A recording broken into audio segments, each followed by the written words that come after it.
අයිබෝන් ඔයගොල්ලන්ට අද අපි බලමු page layout එකේ margins, orientation, size, columns හදාගන්න විදිය. හරිද? අපි යනවා page layout එකේ margins වලට. margins කියන්නේ ඔයගොල්ලන්ගේ මේ පිටුවේ මෙන්න මෙතන ඉඳන් මෙන්න මෙතෙන්ට යනකම් කොටසේ ඔයාලා ටයිප් කරගන්න විදියට හදාගන්න විදිය. පැහැදිලිද?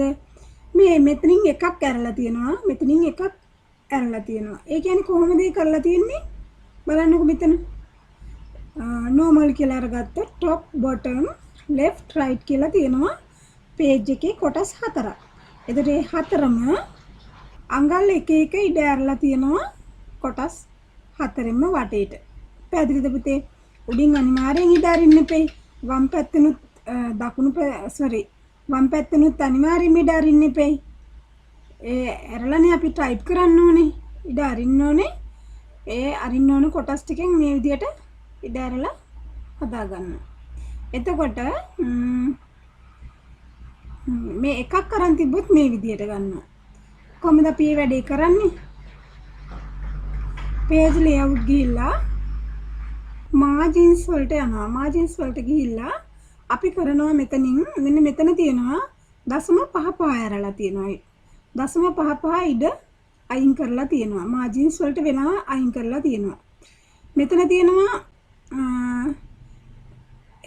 top එකෙන් එකයි bottom එකෙන් එකයි අනිත් එක 0.75 වගේ. ඒ වගේ Tamanට කැමති එකක් ගන්න පුළුවන්. ඒ custom margins කියන එක ගන්නවා. අපි ගන්නවා මොකද්ද?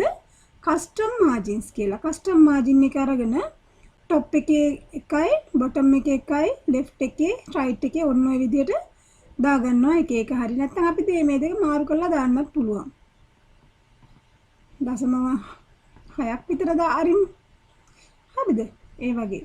එතකොට තව තියෙනවා orientation කියලා. orientation කියන්නේ මේ පිටුව තිරස් අතරද සිරස් අතරද කියලා. මේ විදිහට දානවා. සිරස් අතර නම් තිරස් අතර නම් ওই විදිහට දානවා. landscape කියලා දානවා. තිරස් අතර ගන්නවා නම්. පැහැදිලි නේද ඒක? දැන් 0.5 තමයි අඩු උනේ. එක එක තිබ්බනේ ඉස්සර අඟල් එක එක තිබ්බනේ. දැන් 0.6ක් කරලා තියෙනවා මේ පැත්තෙන්. මේ පැත්තෙන් 0.6ක් කරලා තියෙනවා. පැහැදිලි නේද දැන්? right. එතකොට margin එක හදාගන්න මේ විදිහට custom margin ගිහිල්ලා හදාගෙන okay කරන්න. ඊට පස්සේ orientation කියලා ගන්නවා. page එක සිරස් ආකාරයට තියාගන්න portrait ගන්නවා. තිරස් ආකාරයට තියාගන්න ඕන landscape කියලා ගන්නවා. මෙන්න මේ විදිහට. මේ පැත්තට වැඩියෙන් තියෙනවා. එතකොට ඒ විදිහට ඔයාලට කැමති විදිහකට හදාගන්න. ඒක document එකට ගැලපෙන විදිහට හදාගන්න. size එක කියලා ගන්නවා. අපි සාමාන්‍යයෙන් මේකේ print out එකක් ගන්නවා නම් A4 එක ගන්න ඕනේ. print කරනවා නම් letter එක සාමාන්‍යයෙන් සමහරවිට letter එක තමයි වැටලා තියෙන්නේ. A4 කියන එක තෝරලා ගන්න. හරිද? ඒකේ ගැටලුවක් නැහැ එහෙනම් අද කරා header footer එකයි insert එකට ගිහිල්ලා header footer page number කරා. ඊට පස්සේ page layout එකේ margin එකයි orientation එකයි size එකයි කරා. මම ඊට පස්සේ කියලා දෙන්න columns වලින් වැඩ කරන්නේ කොහොමද කියලා. හරිද? columns වලට බෙදාගෙන වැඩ කරන්නේ කොහොමද කියලා. page layout වල තියෙනවා columns කියලා මෙන්න මෙතන command එක දීලා මම ඊළඟට යනවා more columns කියන එකට. කියන්නේ මේකේ තියෙනවා 1 2 3 left right කියලා.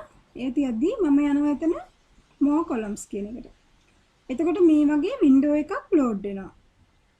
දැන් ඔයගොල්ලන්ට කැමති එකක් මෙතනින් තෝරගන්නවා. අපි කියමුකෝ 3 කියලා columns තුනකට බෙදෙන්න ඕනේ කියලා අපි select කරා කියලා. මේ විදිහට columns තුනකට බෙදලා පෙන්නනවා. line between කියලා තියෙනවනේ. ඒකට tick එකක් දානවා. ඒ කියන්නේ මේ lines වෙන් වුණාම මැද්දෙන් line එකක් වැටෙන විදිහට. මෙතන තියෙන number of columns ගන්න. මෙතන තියෙනවා width එක. column එකේ width එක මේ සමාන වෙන්නේ මේක spacing එක කියන්නේ මේ columns දෙකක් අතර පරතරය. දෙකක් අතර 0.5ක් විතර ඉඩ ඇරලා තියෙනවා. හරිද? ඒක ඔයාලට ඒ විදිහට ගන්න පුළුවන්. අරගෙන මෙතන තියෙනවා this point forward නැත්නම් whole document කියලා. සම්පූර්ණ document එකම නම් ඕනේ whole document කියන එක ගන්නවා. අර okay කියලා දෙනවා. දැන් අපි දැන් මේක columns වලට බෙදලා තියෙන්නේ. එහෙනම් දැන් අපි type කරන්න යම් බලන්න.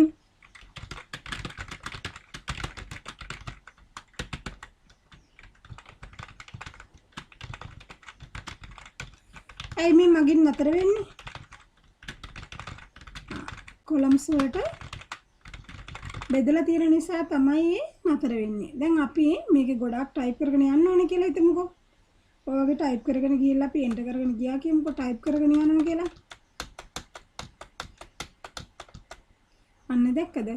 ඊළඟ column එකට එනකොට line එකක් fit වෙනවා. මේකෙත් ඒ විදිහට මේ විදිහට එන්ටර් කරගෙන ගියොත් ඊළඟට ලයින් එක ඔය වගේ සෙට් වෙනවා. හරිද? ඊට පස්සේ ටයිප් කරලා ගන්න පුළුවන්. ඒ විදිහට තමයි එහෙනම් columns බෙදාගෙන වැඩ කරන්නේ.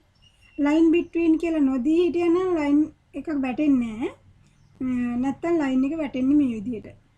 page layout columns ගියා. more columns වල මෙතනින් line between අයින් කරලා තිබ්බනම් අපිට මේක line එක වැටෙන්නේ නැහැ. ඒ විදිහට කරගෙන යන්න පුළුවන්. left එක හෝ right එක තෝරලා තිබුණොත් මේ විදිහට පළවෙනි column එක දෙවෙනි column එක කියලා එනවා. අපිට මේ columns දෙක වෙනස් කරගන්නත් පුළුවන්, සමාන කරගන්නත් පුළුවන්. ඔය වගේ සමානව ගන්නත් පුළුවන්.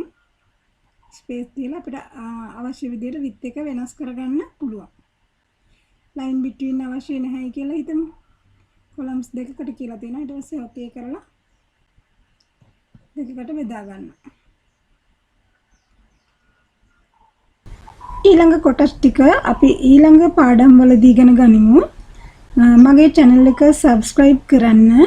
ඉගෙනගත්ත පාඩම් වල මොනවා හරි ගැටලුවක් තියෙනවා නම් පහලින් කමෙන්ට් එකක් දාන්න, like කරන්න, තව කෙනෙකුටත් මේ වීඩියෝ නරඹන්න ෂෙයා කරන්න.